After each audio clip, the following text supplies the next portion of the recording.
থকা হলে এনেদৰে ইমান মৰম আৰু আশীৰ্বাদ দেখি ইমান আদৰ দেখি তেওঁ আপোনালোকক কৃতজ্ঞতাই জনালেহেঁতেন, কিন্তু তেওঁ শব্দৰে এতিয়া একো প্ৰকাশ কৰিব নোৱাৰে। গতিকে তেওঁৰ হৈ পেলাই মই আপোনালোকক কৃতজ্ঞতা জ্ঞাপন কৰিছোঁ। অসমৰ বিভিন্ন ঠাইৰ পৰা আপোনালোকে আহি একগোট হৈছেহি তেওঁৰ শেষ যাত্ৰাত পুনৰবাৰ মৰম শ্ৰদ্ধাঞ্জলি জনাবলৈ। তেওঁ থকা সময়তো আপোনালোকে যিমান প্ৰাপ্য তাতকৈ বহুত বেছি দিছে। সেইকাৰণে তেওঁ 30 বছৰত যিমানখিনি মানুহে হয়তো 100 বছৰতো কৰিব নোৱাৰে তাতকৈও বেছি কৰি কাম কৰিব পাৰিছে, ইমানখিনি সফল হৈছে।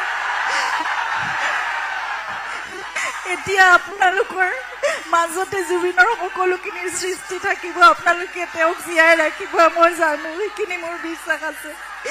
গতিকে জুবিনে সদায় সকলো একেলগ হৈ থকাটো বিচাৰে, সদায় শান্তিৰে, সদায় সুস্থিৰ, সদায় শৃংখলাবদ্ধভাৱে তেওঁ সংস্কৃতিৰ বাট মুকলি কৰিব বিচাৰে।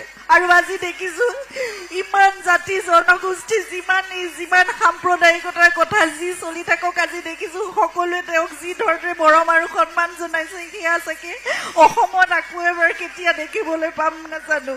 কিন্তু যিমানখিনি মৰম আপোনালোকে দিছে সেয়া জুবিনে যথেষ্ট মই জানো কৃতজ্ঞতাৰে আৰু তেওঁ সন্তুষ্টিৰে তেওঁ অসমৰ পৰা আমাৰ মাজৰ পৰা কায়িকভাৱে বিদায় লৈ যায়, যেনেকৈ যাব লাগে যাব, কিন্তু তেওঁৰ আত্মা সদায় আমাৰ লগত আছে, কাৰণ তেওঁ সদায় অসম ভাল পায়, অসমীয়া আপোনালোকক ভাল পায় বাৰু।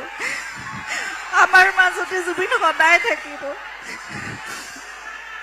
সকলোৱে যাতে শান্তিপূৰ্ণভাৱে আৰু শৃংখলাবদ্ধভাৱে শ্ৰদ্ধাঞ্জলি যিখিনি আয়োজন কৰিছে সেইখিনি কাম কৰে।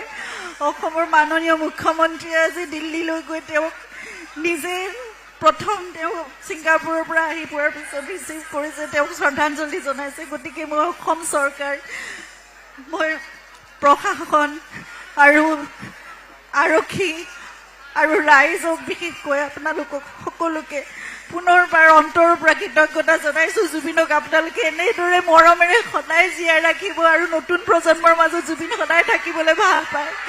গতিকে আপোনালোকৰ হাততে এতিয়া জুবিন থাকিব।